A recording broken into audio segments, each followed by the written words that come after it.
ने रक्षा मंत्री राजनाथ सिंह से मुलाकात की। इस दौरान सीएम धामी ने राज्य हित से जुड़े कई मुद्दों पर बात की। सीएम धामी ने नंदा राजजात यात्रा के रूट ग्वालदम, नंद केसरी, थराली, देवाल, मुंदोली, वाण मोटर मार्ग पर रखरखाव का कार्य लोक निर्माण विभाग से ही कराए जाने का अनुरोध किया। वहीं मुख्यमंत्री धामी ने राजनाथ सिंह को जानकारी दी कि एयरपोर्ट्स ऑडिट ब्रांच लंबे समय से देहरादून में बिना किसी व्यवधान के चल रहा है। सीएम ने रक्षा मंत्री से अनुरोध किया है कि एयरपोर्ट्स ऑडिट ब्रांच देहरादून से ही संचालित रहे। इसके लिए आवश्यक दिशा निर्देश भी जारी किए जाएं।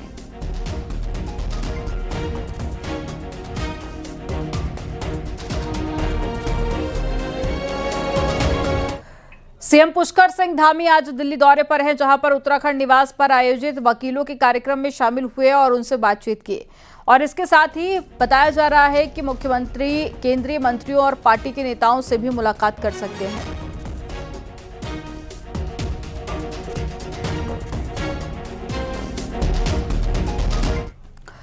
उत्तराखंड कांग्रेस की नई टीम आते ही राजधानी में पार्टी का राजनीतिक तापमान अचानक से बढ़ गया। प्रदेश अध्यक्ष गणेश गोदियाल के पदभार कार्यक्रम में शक्ति प्रदर्शन हुआ, तो वहीं कांग्रेस ने साफ कर दिया कि अब पार्टी बैकफुट पर नहीं, अटैक मोड में है। आपको रिपोर्ट में दिखाते हैं।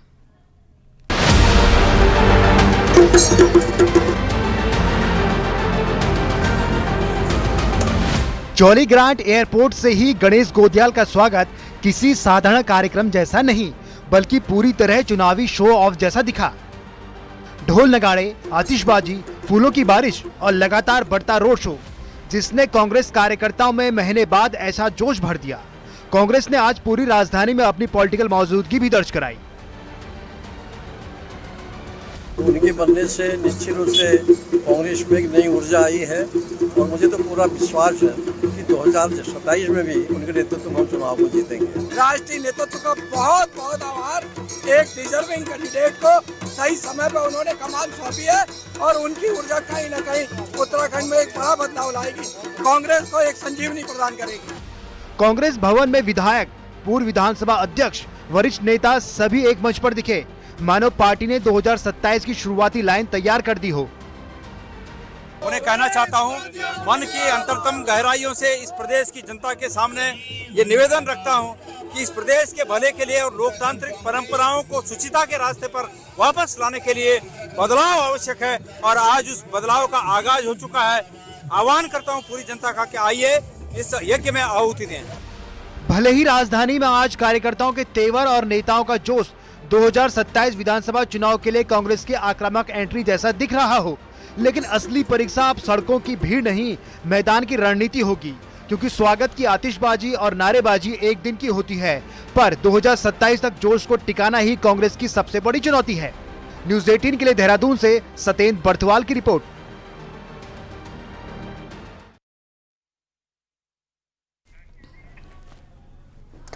रविवार को जहां पर कांग्रेस की नई टीम की ताजपोशी हुई, तो वहीं दूसरी तरफ बीजेपी 2027 के जीत का रोड मैप बनाती दिखी। विधानसभा चुनाव से पहले दोनों ही पार्टियों ने साफ कर दिया कि मुकाबला अब पूरी ताकत से होगा। आपको रिपोर्ट में दिखाते हैं।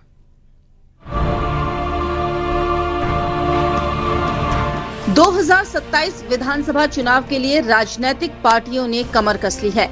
कांग्रेस को जहां उम्मीद अपनी नई टीम से है, वहीं बीजेपी को बिहार चुनाव के बाद बूस्टर मिल गया है। सत्ताधारी दल ने अपने सभी मोर्चों को एक्टिवेट करने के साथ ही हर विधानसभा के लिए टारगेट सेट कर लिए हैं। बीजेपी ने प्रधान, बीडीसी सदस्य लेकर जिला पंचायत सदस्यों को जीत के लिए विधानसभा सौंप दी है। ब्लॉक प्रमुख को 5, जिला पंचायत को 10, वार्ड सभासद को 3, महापौर को 10, दायित्वधारियों को एक नगर पंचायत दे दी गई है। यहाँ तक कि पदाधिकारी से लेकर दर्जाधारी भी फील्ड में उतार दिए गए हैं, जो जनता के बीच रहकर अपनी विधानसभा का फीडबैक लेंगे। हम अपने जितने जनप्रतिनिधि जीते, हमारे प्रधान हैं, बीडीसी मेंबर हैं, जिला पंचायत के अध्यक्ष हैं, महापौर है, नगर पालिका पंचायतों के अध्यक्ष है, इन तक हम बूथ केंद्रित विधानसभाएं दे रहे हैं। इनकी विधानसभा इनका बूथ होगी। किसी को हम 5 बूथ देंगे, किसी को 10 बूथ देंगे, तो हर व्यक्ति को हम प्रत्याशी बनाएंगे। एक एक निर्वाचित कार्यकर्ता भी बीजेपी का ही प्रत्याशी होगा, लेकिन उसकी विधानसभा चिन्हित होगी, कितने बूथ हम उसको देने वाले हैं। वहीं कांग्रेस का कहना है कि गांव-गांव में सिर्फ बीजेपी का नहीं बल्कि कांग्रेस का कार्यकर्ता भी है, जो लोगों को बता रहा है कि पिछले 10 सालों में उत्तराखंड में हुआ क्या है। हमारे कार्यकर्ता भी गाँव में विद्यमान हैं। सभी सेवा दल के आज प्रश्न ये नहीं है, आज प्रश्न ये है जो लोग सत्ता में बैठे हुए हैं उन्होंने इस प्रदेश को इतने घाव दिए हैं, इसकी कल्पना करना भी मुश्किल है। उत्तराखंड में 2027 की चाबी किसके हाथ लगेगी, ये आने वाले समय में साफ होगा, लेकिन अभी बीजेपी और कांग्रेस दोनों ही जीत का दंभ भर रहे हैं। न्यूज़ 18 के लिए देहरादून से भारती सकलानी उनियाल की रिपोर्ट। और पिथौरागढ़ में बीते रोज लिंक रोड के पास में एक हादसा हो गया और हादसे में एसबीआई के बैंक मैनेजर की मौके पर ही मौत हो गई है और इस हादसे का सीसीटीवी फुटेज भी सामने आया है। वीडियो में साफ दिखाई दे रहा है कि स्कूटी चला रहे बैंक मैनेजर सीधे डंपर के पीछे टायर से जा गिरे और जिसके बाद में मैनेजर गजेंद्र सिंह की मौके पर ही मौत हो गई।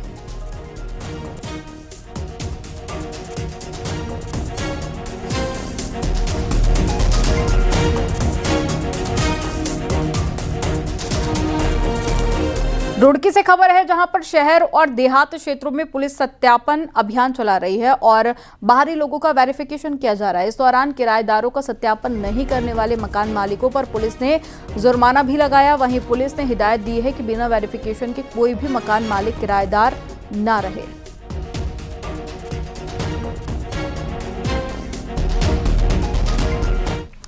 हरिद्वार के पथरी थाना पुलिस ने कॉलेज यूनिफॉर्म में नशा तस्करी कर रहे नर्सिंग के 2 छात्रों को गिरफ्तार कर लिया। चेकिंग के दौरान पकड़े गए युवाओं के पास से पुलिस को 744 नशीले कैप्सूल बरामद हुए हैं। आरोपी शहजाद और अनस लक्सर क्षेत्र के रहने वाले हैं और दोनों एक निजी कॉलेज में नर्सिंग सेकेंड ईयर के छात्र हैं। कॉलेज की यूनिफॉर्म की आड़ में छात्र नशीले कैप्सूल सप्लाई कर रहे थे और पुलिस ने आरोपियों के खिलाफ एनडीपीएस एक्ट के तहत मुकदमा दर्ज किया है।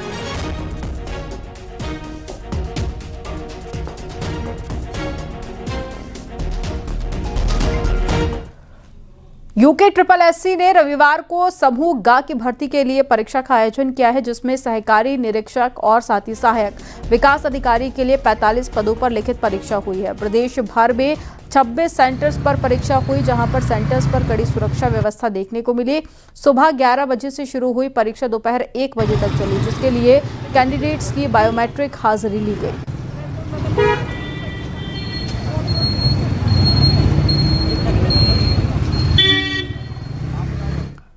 उत्तराखंड सरकार अब सीमांत गांवों की तस्वीर बदलने की तैयारी कर रही है। प्रधानमंत्री के सुझाव के बाद में राज्य के 91 border village vibrant village model के तहत ऐसे डेस्टिनेशन बनेंगे जहां पर सुरक्षा के साथ साथ अब पर्यटन भी नई पहचान बनेगा। आपको रिपोर्ट में दिखाते हैं।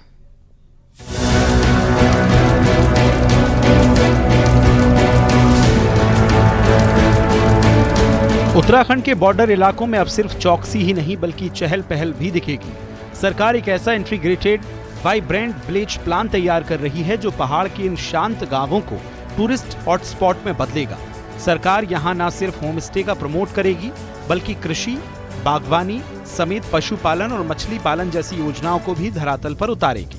योजना है कि यहां आने वाले सैलानी खेतों में जाकर अपनी पसंद की सब्जियां तोड़ सकें, छोटे होम फार्म से ताजा नॉनवेज ले सकें और स्थानीय परंपराओं के बीच असली पहाड़ी लाइफस्टाइल को महसूस कर सकें। उत्तराखंड में 91 सीमांत गांवों को वाइब्रेंट विलेज का दर्जा दिया गया है, जिनमें चमोली के 14, पिथौरागढ़ के 51, उत्तरकाशी के 10, चंपावत के 11, यूएस नगर के 5 गांव इसमें शामिल हैं।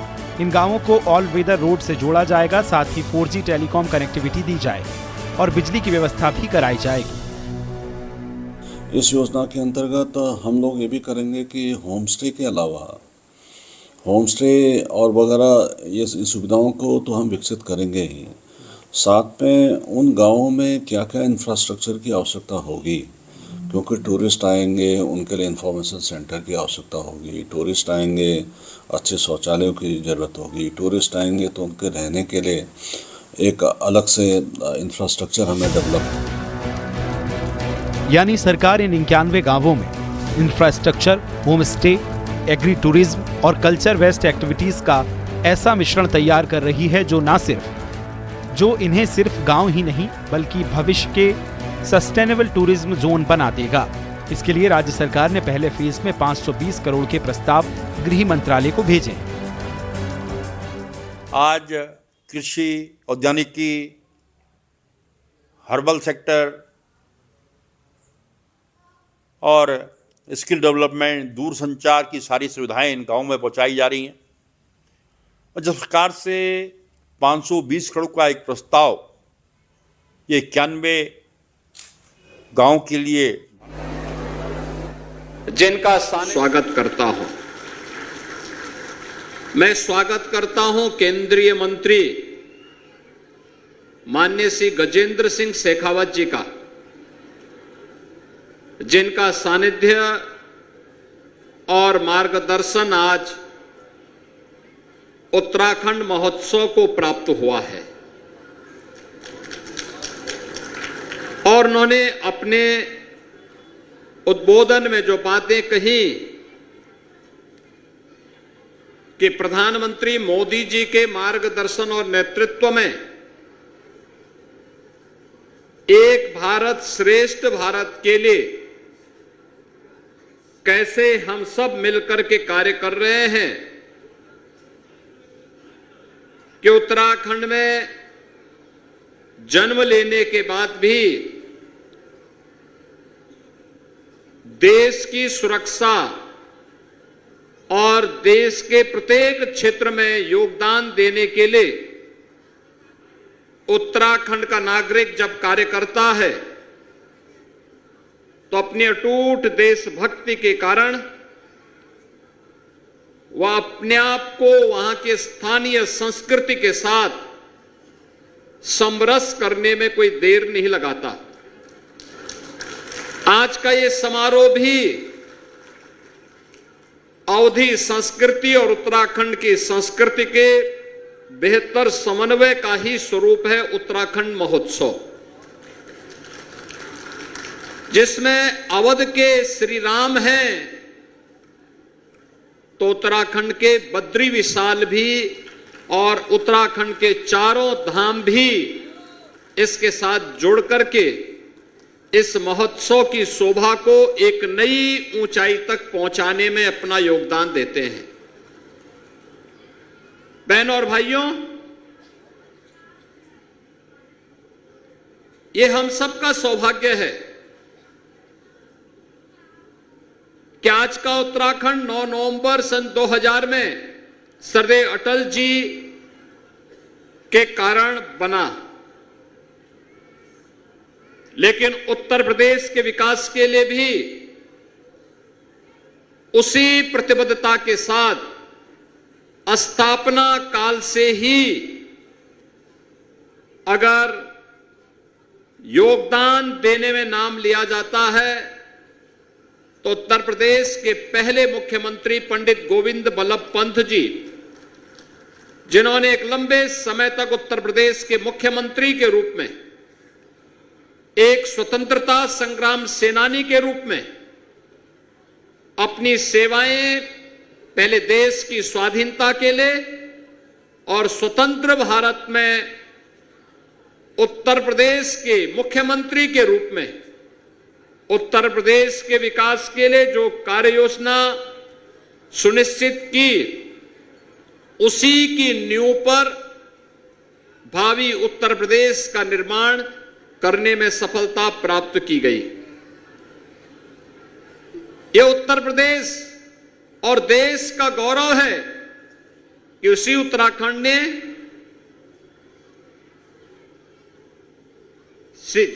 स्वर्गीय हेमवती नंदन बहुगुणा जी को और स्वर्गीय नारायण दत्त तिवारी जी को भी जन्म दिया, जिन्होंने लंबे समय तक उत्तर प्रदेश के विभिन्न क्षेत्रों में और देश के अंदर कार्य किया। देश की स्वाधीनता आंदोलन में वीर चंद्र सिंह गढ़वाली का स्मरण हर देशभक्त करता है। और उत्तराखंड बनने के बाद उत्तराखंड की राजधानी, ग्रीष्मकालीन राजधानी को गैरसैंण में स्थापित करके वीर चंद्र सिंह गढ़वाली के प्रति अपनी कृतज्ञता ज्ञापित करने का काम उत्तराखंड के वीरों ने, उस वीर भूमि ने, उस देव भूमि ने वहां पर किया है। यह उत्तराखंड की ही देन है कि भारत की रक्षा सेनाओं की एकीकृत विंग के कमांडर इन चीफ के रूप में देश के पहले CDS chief of defence staff general Bipin Rawat भी उत्तराखंड की देन है और द्वितीय सीडीएस भी उत्तराखंड की देन है।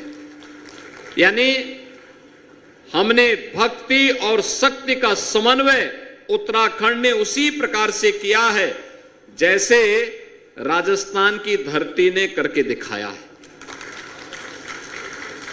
इस समन्वय वही रूप देखने को मिलता है हम लोगों को। और आज भी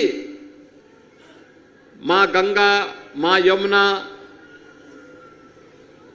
सरयू जी, शारदा नदी, ये सभी तो उसी क्षेत्र से होकर के, उत्तर प्रदेश होकर के यहां की भूमि को उपजाऊ करते हुए यहां की धरती से सोना उगलने का काम भी इन पवित्र नदियों के माध्यम से ही हो पाता है। देश की सुरक्षा के लिए अपनी जवानी लगाने वाला उत्तराखंड का नौजवान और अमृत तुल्य जल देने वाली मां गंगा, मां यमुना, मां सरयू जैसी पवित्र नदियां, ये हमारे उत्तराखंड और उसी क्षेत्र से आने वाली उन पवित्र नदियों से ही हमें आगे मिलने को प्राप्त होती है। वास्तव में महोत्सव हमारी लोक परंपरा और लोक संस्कृति को जीवित और जीवंत बनाए रखने का भी हम सब के लिए एक माध्यम है। अगर हम इस प्रकार के महोत्सव न मनाएं, बहुत सारे लोग आज की इस आपाधापी में परंपरा और संस्कृति से विमुख हो जाएंगे। उनको पता ही नहीं होगा लोक कला क्या है, लोक गायन क्या है, लोक संस्कृति क्या है। याद करिए, जब संकट के दौरान ये लोकगीत, ये लोक कला ही इतिहास का संरक्षण करके रखती है। भारत के बहुत सारे ऐसे गौरवशाली क्षण हैं जिसे विदेशी इतिहासकार ने जानबूझ करके शरारतन भारत के गौरवशाली इतिहास के साथ नहीं जोड़ा, क्योंकि भारत की गौरव और गरिमा के साथ जुड़े हुए उन पन्नों को अगर रखा जाता, कहीं ऐसा न हो कि भारत का सच्चा इतिहास भारत के नागरिकों को प्राप्त हो। और इसके लिए उन लोगों ने शरारत की, लेकिन लोक गायन और लोक परंपरा के माध्यम से वह गाथा आज भी हम सबको सुनने और देखने को प्राप्त होती है। ये हम सब इस दिशा में आगे बढ़ें। हमें अपनी मातृभूमि, अपनी देवभूमि पर गौरव की अनुभूति होनी चाहिए। वहां की लोक कला, वहां की परंपरा, वहां के खान पान, वहां की लोक संस्कृति को संरक्षित करते हुए उसे एक प्लेटफॉर्म भी हमें देना चाहिए। और यही है एक भारत श्रेष्ठ भारत का प्रधानमंत्री मोदी जी का भाव, जिसे आगे बढ़ाने का काम कर रहे हैं अखिल भारतीय स्तर पर माननीय श्री गजेंद्र सिंह शेखावत जी। भारत के पर्यटन और संस्कृति मंत्रालय के माध्यम से उसे एक नई दिशा आगे देने का कार्य कर रहे हैं। आज ये मुझे प्रसन्नता का विषय है कि महापरिषद प्रतिवर्ष उत्तराखंड गौरव सम्मान से कुछ विभूतियों को सम्मानित करती है। और इस सम्मान के लिए जिन्होंने राष्ट्र के लिए, समाज के लिए, संस्कृति के लिए अपना योगदान दिया है, ऐसे महानुभावों को, जिनमें स्वदेशी उत्पाद और आजीविका के क्षेत्र में कार्य करने वाले डॉक्टर सुरेश चंद्र फुलारा जी को, शिक्षा के क्षेत्र में राष्ट्रपति पुरस्कार से अलंकृत डॉक्टर मंजू बाला जी को, विज्ञान के क्षेत्र में डॉक्टर चंद्रमोहन नौटियाल जी को और रसायन विज्ञान और अनुसंधान के क्षेत्र में प्रोफेसर दीवान सिंह रावत जी को उत्तराखंड गौरव पुरस्कार से सम्मानित करने का निर्णय इस वर्ष लिया गया है। ये मेरे लिए अत्यंत प्रसन्नता का विषय है।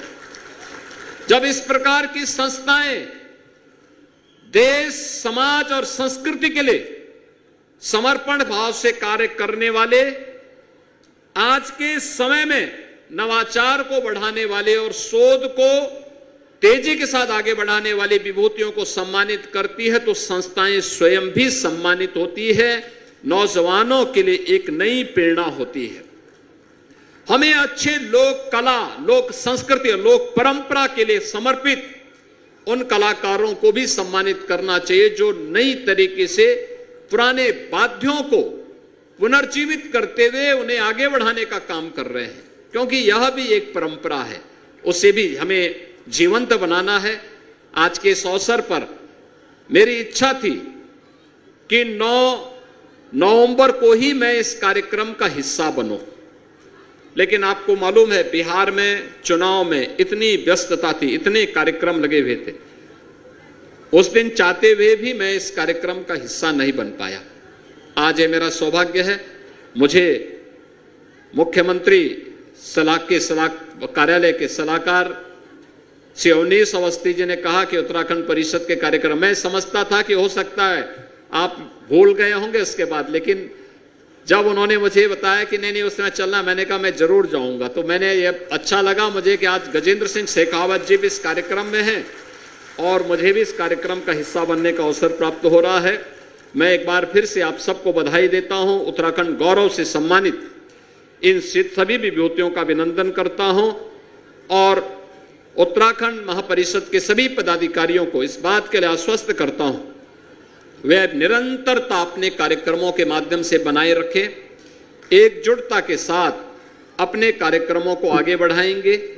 उत्तराखंड की लोक परंपरा, लोक संस्कृति को समूहित रूप से एकजुट करके आगे बढ़ाते हैं तो इसका लाभ देश को प्राप्त होगा और यही है एक भारत श्रेष्ठ भारत की अभिव्यक्ति जो मंचन के माध्यम से जनमानस के बीच में जाएगी।